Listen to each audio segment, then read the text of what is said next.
Hello ഡോക്ടറിലേക്ക് എല്ലാ പ്രേക്ഷകർക്കും സ്വാഗതം. ജോലി സംബന്ധമായ ആരോഗ്യ പ്രശ്നങ്ങളെക്കുറിച്ചും ഈ രോഗങ്ങൾക്ക് ആയുർവേദത്തിലുള്ള പരിഹാര മാർഗങ്ങളെക്കുറിച്ചുമാണ് ഹലോ ഡോക്ടർ ഇന്ന് സംസാരിക്കുന്നത്.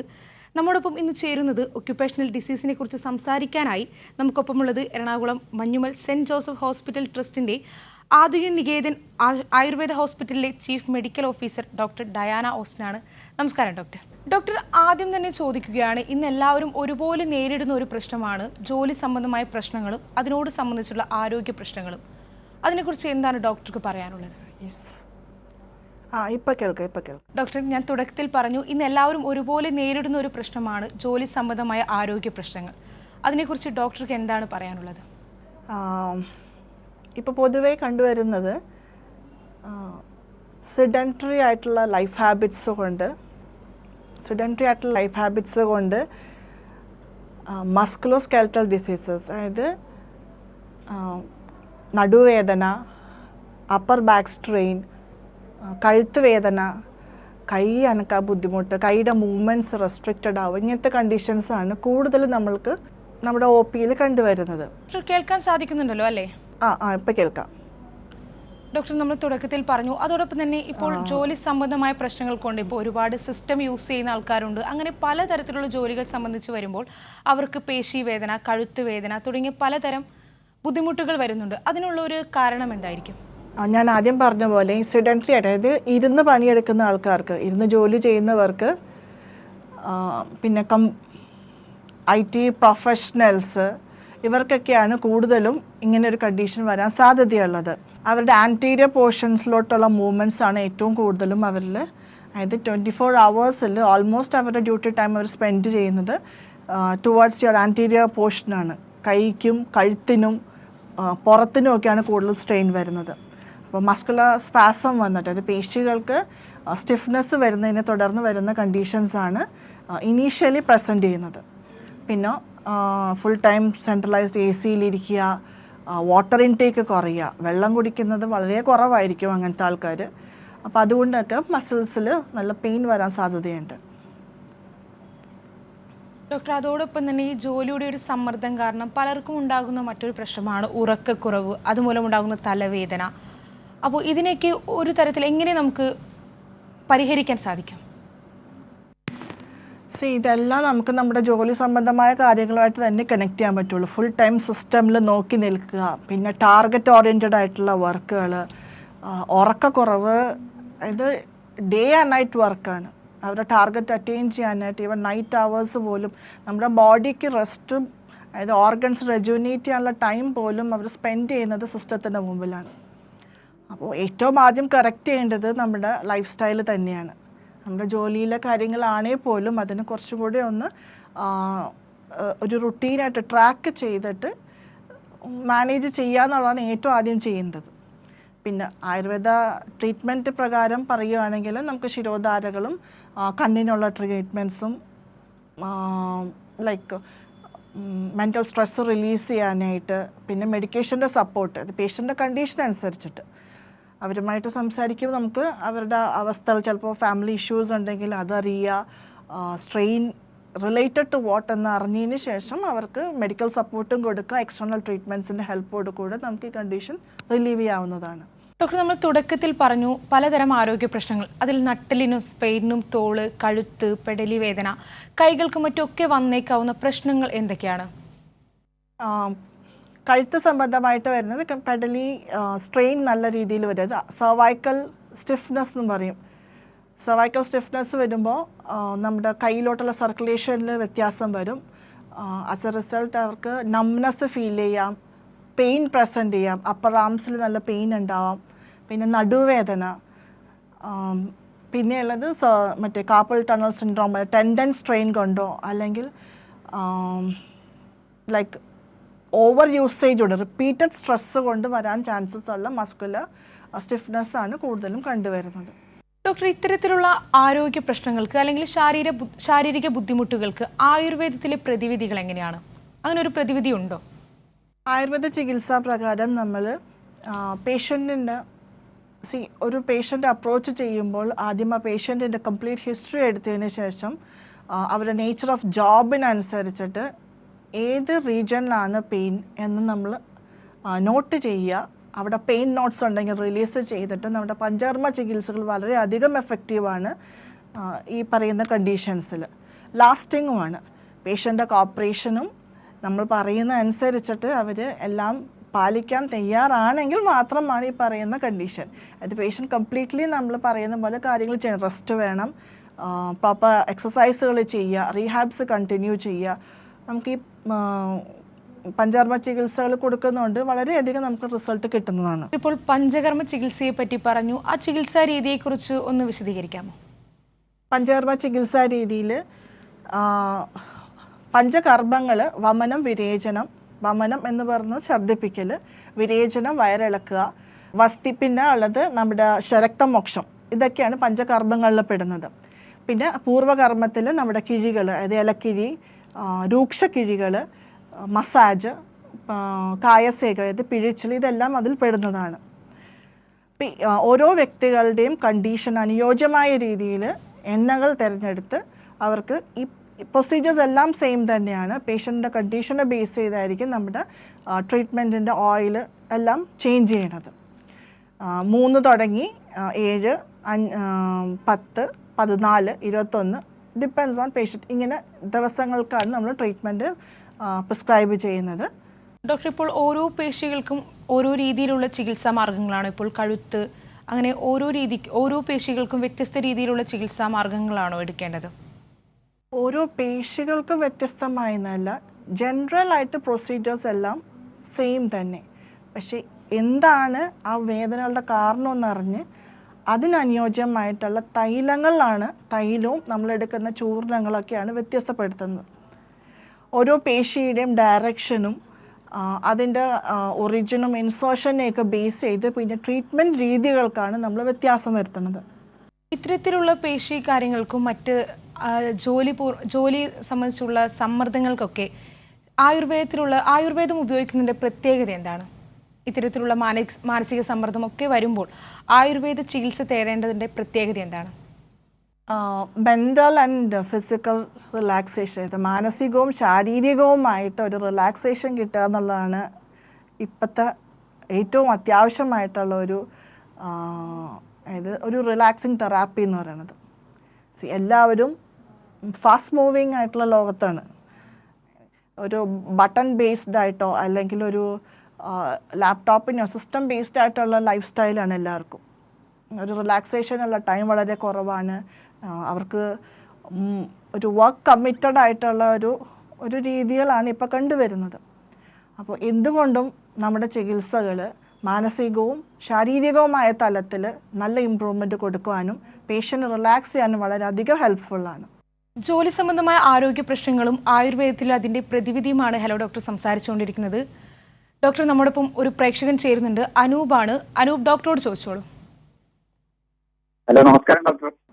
ഡോക്ടർ, ഞാൻ വിളിച്ചത് എനിക്കൊരു ഇതുണ്ട്, നമ്മുടെ മുട്ടിന് താഴെയായിട്ട് വരുന്ന കാഫ് മസിൽ എന്ന് പറയുന്നത്.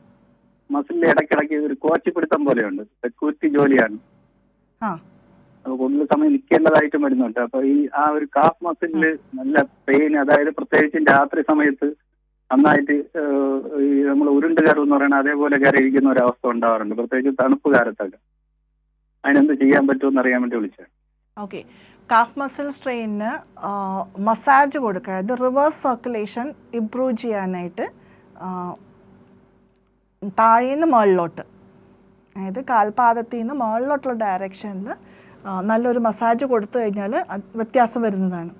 പിന്നെ മഗ്നീഷ്യം, സെലീനിയം, സിങ്ക്, ഈ മാക്രോ ന്യൂട്രിയൻസിൻ്റെ സപ്ലിമെൻറ്റ്സ് യൂസ് ചെയ്യുന്നതും വളരെയധികം എഫക്റ്റീവായിട്ട് ഫീൽ ചെയ്യും. പ്രേക്ഷകന് മനസ്സിലായെന്ന് കരുതുന്നു. ഡോക്ടർ, ഇപ്പോൾ പ്രേക്ഷകൻ ചോദിച്ചതുപോലെ തന്നെ ഓരോ ജോലി ചെയ്യുന്നവർക്കും അവരുടേതായ പലതരത്തിലുള്ള ആരോഗ്യ ബുദ്ധിമുട്ടുകളുണ്ടാകും. ഇപ്പോൾ സ്ഥിരമായി ഇരുന്ന് ജോലി ചെയ്യുന്നവർക്ക് അവർക്ക് നടുവിനുണ്ടാകുന്ന വേദന, അത്തരത്തിലുള്ള വേദനകൾക്ക് എന്താണ് പരിഹാരമാർഗം? നടുവേദനയ്ക്ക് പൊതുവെ വരുന്ന കേസുകൾ അങ്ങനെ തന്നെയാണ്, നടുവേദന തന്നെയാണ്. നമ്മുടെ പഞ്ചകർമ്മ ചികിത്സാ പ്രകാരം അഭ്യംഗം, അതായത് മസാജ്, കിഴികൾ, പിന്നെ ലോക്കലായിട്ടുള്ള ആപ്ലിക്കേഷൻസ്, ചൂർണം, മെഡിസിനൽ വാട്ടറിൽ പേസ്റ്റ് പോലെ ആക്കി പൂച്ചിടുക എന്ന് പറയും. പൂച്ചിടൽ, കടിവസ്തി, ഇതൊക്കെയാണ് നോർമലി നമ്മൾ ട്രീറ്റ്മെൻറ്റ്സിൽ ചെയ്യുന്നത്. പേഷ്യൻറ്റിൻ്റെ അസുഖത്തിൻ്റെ ഇൻറ്റൻസിറ്റി ബേസ് ചെയ്താണ്. ഒരു IVDP പോലത്തെ കണ്ടീഷൻസ് ആണ് എങ്കിൽ നമ്മൾ നോർമൽ വസ്തി തുടങ്ങിയിട്ടുള്ള എല്ലാ ട്രീറ്റ്മെൻറ്റ്സും പേഷ്യൻറ്റിന് കൊടുക്കേണ്ടതാണ്. എന്നാലേ നമുക്ക് ഡിഫറൻസ് ഫീൽ ചെയ്യുള്ളൂ. ഡോക്ടർ, ഇപ്പോൾ ചില സാഹചര്യത്തിൽ രോഗികൾക്ക് സർജറിയുടെ ആവശ്യം വരാറുണ്ട്. അപ്പോൾ അത്തരത്തിലേക്ക് സർജറിയിലേക്ക് പോകാതെ തന്നെ ആയുർവേദത്തിൽ അതിനൊരു പ്രതിവിധി കാണാൻ സാധിക്കുമോ? സർജറി ഇൻ്റർവെൻഷൻ പറയുന്ന കേസുകളിൽ ആക്ച്വലി MRI റിപ്പോർട്ട് പ്രകാരം കേസ് നോക്കി നമുക്ക് ടു ആൻ എക്സ്റ്റെൻറ്റ് നമുക്ക് ട്രീറ്റ്മെൻറ്റ് ചെയ്ത് സക്സസ്ഫുൾ ആവാറുണ്ട്. ബട്ട് വളരെ റെയർ കേസുകളിലാണ് നമുക്ക് റിസൾട്ട് കുറവായിട്ട് ഫീൽ ചെയ്യുന്നത്. അപ്പോൾ അതിൽ നമ്മൾ ചെയ്യുന്നത് കിഴികളും എനിമ വസ്തിയെല്ലാം കൊടുത്തതിന് ശേഷം സ്പൈൻ കറക്ഷനും കൂടെ ചെയ്തിട്ടാണ് വിടുന്നത് പേഷ്യൻറ്റിന്. ആഫ്റ്റർ ഇപ്പോൾ 14 ഡേയ്സിലെ ട്രീറ്റ്മെൻറ്റ് ആണ് കൊടുക്കണമെങ്കിൽ 14 ദിവസത്തിന് ശേഷം അവർക്ക് ആ മസിൽ സ്ട്രെങ്തനിങ് ഉള്ള ആ പെർട്ടിക്കുലർ ജോയിൻറ്റിൻ്റെ സ്ട്രെങ്തനിങ്ങിനുള്ള എക്സസൈസുകളും റീഹാബ് ഫോളോ ചെയ്യാനുള്ള അഡ്വൈസ് കൊടുത്താണ് വിടുന്നത്. അപ്പോൾ അവർ കറക്റ്റായിട്ട് ഫോളോ അപ്പ് ഉണ്ടെങ്കിൽ ലോങ് ലാസ്റ്റിംഗ് റിസൾട്ട് തന്നെയാണ് സർജറി പറയുന്ന കേസുകളിൽ നമുക്ക് കിട്ടുന്നത്. ഡോക്ടർ, ഇപ്പോൾ പലതരം ചികിത്സ നമ്മൾ തേടേണ്ട ആവശ്യകതയുണ്ട്. അപ്പോൾ ഇത്തരത്തിലുള്ള ചികിത്സയുടെ കാലാവധി മറ്റും എങ്ങനെയാണ്? ചികിത്സ നടക്കുമ്പോൾ പൊതുവെ ശ്രദ്ധിക്കേണ്ട കാര്യങ്ങൾ, അതിപ്പോൾ ഭക്ഷണത്തിലാണെങ്കിലും അങ്ങനെ എന്തൊക്കെ കാര്യങ്ങൾ ശ്രദ്ധിക്കണം? ഇതോടൊപ്പം ചികിത്സയുടെ കാലാവധി എങ്ങനെയാണ്? ആയുർവേദ ട്രീറ്റ്മെൻറ്റ് പ്രകാരം ഒരു നോർമലി ഒരു മെൻ്റൽ റിലാക്സേഷൻ അല്ലെങ്കിൽ മെൻ്റൽ ഫിസിക്കൽ റിലാക്സേഷൻ വരുന്ന പേഷ്യൻ്റ് ആണെങ്കിൽ മിനിമം ഒരു 3 days ആണ് ട്രീറ്റ്മെൻറ്റ് നമ്മൾ പറയുന്നത്. അതായത് പേഷ്യൻ്റ് ഫിറ്റാണ്, ഓക്കെ, പെയിൻ ഒന്നും പ്രസൻറ്റ് ചെയ്യുന്നില്ല, ജസ്റ്റ് ഒരു സ്ട്രെസ് മാത്രമേ ഉള്ളൂ എങ്കിൽ നമ്മൾ 3 days ട്രീറ്റ്മെൻറ്റ് ആണ് പേഷ്യൻ്റ് യൂഷ്വലി അഡ്വൈസ് ചെയ്യുന്നത്. അല്ല, കേസുകൾക്കുടെ ഡിഫറൻസ് അനുസരിച്ചിട്ട് ഓരോ രോഗികളുടെയും രോഗാവസ്ഥയ്ക്ക് അനുസരിച്ചിട്ട് 5, 7, 14, 21 ചിലപ്പോൾ 1 മാസം വരെയുള്ള ട്രീറ്റ്മെൻറ്റ്സും പറയാറുണ്ട്. ഈ കാലാവധിയിൽ ഓരോ നമ്മൾ പ്രിസ്ക്രൈബ് ചെയ്യുന്ന മെഡിസിനെ ബേസ് ചെയ്താണ് ഇപ്പോൾ പഥ്യങ്ങൾ പറയുന്നത്. എല്ലാത്തിനും ഒന്നും ഇപ്പോൾ പഥ്യം പറഞ്ഞു കഴിഞ്ഞാൽ പേഷ്യൻസ് ട്രീറ്റ്മെൻറ്റ് എടുക്കാൻ വരുന്ന ചാൻസസ് വളരെ കുറവാണ്. കാരണം അത് ഒഴിവാക്കിയിട്ട് അവർക്ക് ട്രീറ്റ്മെൻറ്റിന് അവർ വില്ലിങ് അല്ല. സോ അപ്പോൾ പർട്ടിക്കുലറായിട്ട് പഥ്യം പാലിക്കേണ്ട ചില കേസുകൾ വരുമ്പോഴത്തേക്ക് അത് സ്ട്രിക്റ്റായിട്ട് അങ്ങനെ തന്നെ പാലിക്കേണ്ടി വരുന്നുണ്ട്.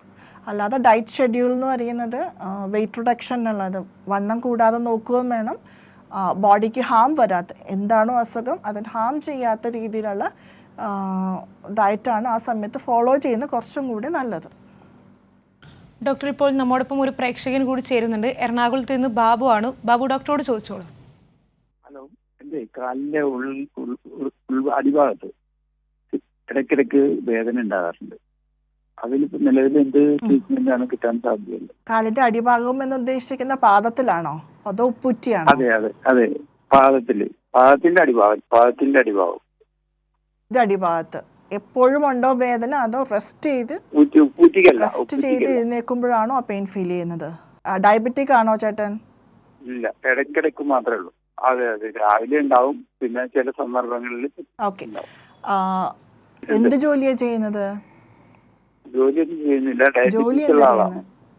എന്തോ ജോലിയില്ല, ഡയബറ്റീസ് ഉള്ള ആളാണ്. ഓക്കെ, കാൽപാദത്തിന് ഓക്കെ ഫൈൻ. കാൽപാദത്തിന് നല്ല ഒരു മസാജ് കൊടുക്കുക. ആദ്യം ഓരോ പോയിന്റ്സ് നോക്കി സ്റ്റിമുലേറ്റ് ചെയ്തിട്ടുള്ള മസാജ് കൊടുക്കുക എന്നുള്ളതാണ് അതിന് ഏറ്റവും നല്ലത്. ഏതെങ്കിലും ഒരു നല്ല ഹോസ്പിറ്റലിൽ പോയി അപ്രോച്ച് ചെയ്ത് ആരെങ്കിലും കൊണ്ട് ചെയ്യിക്കുന്നതായിരിക്കും നല്ലത്. മസാജ് കൊടുത്തു കഴിഞ്ഞാൽ ഡിഫറൻസ് വരും, സർക്കുലേഷൻ ഇമ്പ്രൂവ് ചെയ്യാൻ ഹെൽപ്പ് ചെയ്യും. കാലിൻ്റെ പാടയിൽ നീർക്കെട്ടുണ്ടെങ്കിൽ അതൊക്കെ റിലീവ് ചെയ്യാനായിട്ട് ഒരു മസാജ് നല്ല രീതിയിൽ ഹെൽപ്പ് ചെയ്യുന്നതാണ്. പിന്നെ ചേട്ടൻ്റെ കണ്ടീഷൻസ് പേഴ്സണലി വന്ന് കണ്ടു കഴിഞ്ഞാൽ എക്സാമിൻ ചെയ്താൽ എന്തുകൊണ്ട് എന്നുള്ളത് കൃത്യമായിട്ട് പറയാൻ പറ്റുള്ളൂ. ജനറലായിട്ട് ഇത് കുറച്ചുകൂടി എഫക്റ്റീവാണ്. ഡോക്ടർ, നമ്മൾ നേരത്തെ സംസാരിച്ചതുപോലെ തന്നെ നമ്മൾ പലതരം ഷിഫ്റ്റുകളിൽ ജോലി ചെയ്യുന്ന ആൾക്കാരുണ്ടാകും, പല സമയങ്ങളിൽ ജോലി ചെയ്യുന്ന ആൾക്കാരുണ്ടാകും. അപ്പോൾ ഇവർക്കുണ്ടാകുന്ന ഒരു ജീവിതശൈലി രോഗങ്ങളും അതിനുള്ള ഒരു പ്രതിവിധിയും എങ്ങനെയായിരിക്കും? ജീവിതശൈലി രോഗങ്ങളിൽ സ്പൈൻ റിലേറ്റഡ് ആയിട്ടുള്ള കണ്ടീഷൻ തന്നെയാണ് കൂടുതലും. പിന്നെ ഉള്ളത് ഉറക്കക്കുറവ്, ഡിപ്രഷൻ, നമ്മുടെ നൈറ്റ് അവേഴ്സ്, നോർമൽ റുട്ടീനിലും വ്യത്യസ്തമായി വരുന്ന ഡ്യൂട്ടി അവേഴ്സ് എന്ന് പറയുന്നത് ശരിക്കും നൈറ്റ് അവേഴ്സ് ആക്ച്വലി നമ്മുടെ എല്ലാ ഓർഗൻസും റെജുവിനേറ്റ് ചെയ്യാനുള്ള ടൈമാണ്. ആ സമയത്തും ബോഡി ആക്റ്റീവാണ്. അപ്പോൾ ബോഡിക്ക് ഒരുപാട് സ്ട്രെയിനാണ് ഫീൽ ചെയ്യുന്നത്. അപ്പോൾ അങ്ങനത്തെ കണ്ടീഷൻസിൽ പലതരത്തിൽ ചിലപ്പോൾ പെയിൻ ആയിരിക്കാം, ചിലപ്പോൾ മെൻ്റൽ തലത്തിലുള്ള വ്യത്യാസങ്ങളായിരിക്കാം, ആങ്സൈറ്റി ഉണ്ടാവാം, ഈവൻ ആൾക്കാരുമായിട്ടുള്ള മിംഗ്ലിംഗ് ഹാബിറ്റ്സിൽ വരെ വ്യത്യാസം പ്രസൻറ്റ് ചെയ്യാറുണ്ട്. അപ്പോൾ അവിടെയും നമുക്ക് ബേസിക്കലി ചെയ്യാൻ പറ്റിയത് നല്ലൊരു കൗൺസിലിംഗ് കൊടുത്ത് അവരുടെ സ്ട്രെസ് റിലീവിങ് ആയിട്ടുള്ള കാര്യങ്ങൾ എന്താണെന്ന് റൂൾ ഔട്ട് ചെയ്ത് അവരെ കുറച്ചുകൂടി ഒന്ന് ഒരു പ്രോപ്പർ ചാനലിൽ പോകാനായിട്ട് ഹെൽപ്പ് ചെയ്യുക. അതിൻ്റെ കൂടെ നമ്മുടെ പഞ്ചകർമ്മ ചികിത്സകൾ മാനസികവും യെസ് ഡോക്ടർ, ഞാനൊന്ന് ഇടപെടുകയാണ്. നമ്മോടൊപ്പം ഒരു പ്രേക്ഷകൻ കൂടി ചേരുന്നുണ്ട്. കാസർഗോഡ് നിന്ന് സണ്ണിയാണ്. സണ്ണി, ഡോക്ടറോട് ചോദിച്ചോളൂ. ഇത് ഒരു ഭാഗം ഇടത്ത ഭാഗം ഇങ്ങനെ ഭയങ്കര തരിപ്പ്. ഹലോ, പറഞ്ഞോ. എന്റെ ഇടത്ത ഭാഗം ഒരു വശം മുഴുവൻ തരിപ്പാണ്. എന്തോ തരിപ്പ് പറഞ്ഞു, തരിപ്പ് ഒരു ഭാഗം. ഓക്കെ, തരിപ്പാണ്. ഓക്കെ, എത്ര വയസ്സ് ചേട്ടൻ്റെ? ഡോക്ടർ, പ്രേക്ഷകൻ പറയുന്നത് കേൾക്കുന്നില്ല. ആളുടെ ഇടതുവശം എന്നും തരിപ്പാണ് എന്നുള്ളതാണ്. തരിക്കുന്ന ഒരു അനുഭവിക്കുന്നു. അതോടൊപ്പം ആള് ചെയ്യുന്ന ജോലി ഡ്രൈവറാണ്. അപ്പോൾ ആ ജോലി സംബന്ധമായ എന്തെങ്കിലും ബുദ്ധിമുട്ടാണോ എന്നാണ് പ്രേക്ഷകൻ ചോദിച്ചത്. ഡ്രൈവറാണ്. മസിൽ റിലേറ്റഡ് ആയിട്ടുള്ള ഡ്രൈവർ ആണെങ്കിൽ ഓട്ടോമാറ്റിക്കലി നമ്മുടെ അപ്പർ ബാക്ക് മസിലിൻ്റെ സ്ട്രെയിനും അത് റിലേറ്റ് ചെയ്ത് നെഞ്ചിൻ്റെ അവിടെ മസിൽസിനും ഒക്കെ ബുദ്ധിമുട്ടുണ്ടാവും. സർക്കുലേഷൻ ഡെഫിസിറ്റ് കൊണ്ട് തന്നെ ആണ് ഈ തരിപ്പ് വരാൻ സാധ്യതയുള്ളത്. ഡോക്ടർ, പ്രേക്ഷകന് മനസ്സിലായെന്ന് കരുതുന്നു. ഡോക്ടർ, നമ്മുടെ ഹലോ ഡോക്ടറിൻ്റെ സമയം ഇവിടെ പൂർണ്ണമാവുകയാണ്. ജോലി സംബന്ധമായ ആരോഗ്യ പ്രശ്നങ്ങളെക്കുറിച്ചും ഈ രോഗങ്ങൾക്ക് ആയുർവേദത്തിലുള്ള പരിഹാര മാർഗങ്ങളെക്കുറിച്ചുമാണ് ഹലോ ഡോക്ടർ ഇന്ന് സംസാരിച്ചത്. ഒക്യുപേഷണൽ ഡിസീസിനെ കുറിച്ച് സംസാരിക്കാനായി നമ്മോടൊപ്പം ചേർന്നത് Ernakulam Manjummel saint Joseph hospital ട്രസ്റ്റിൻ്റെ ആയുർനികേതൻ ആയുർവേദ ഹോസ്പിറ്റലിലെ chief medical officer doctor Diana ഓസ്റ്റിനാണ്. നന്ദി ഡോക്ടർ. ഹലോ ഡോക്ടർ ഇവിടെ പൂർണ്ണമാവുകയാണ്. നമസ്കാരം.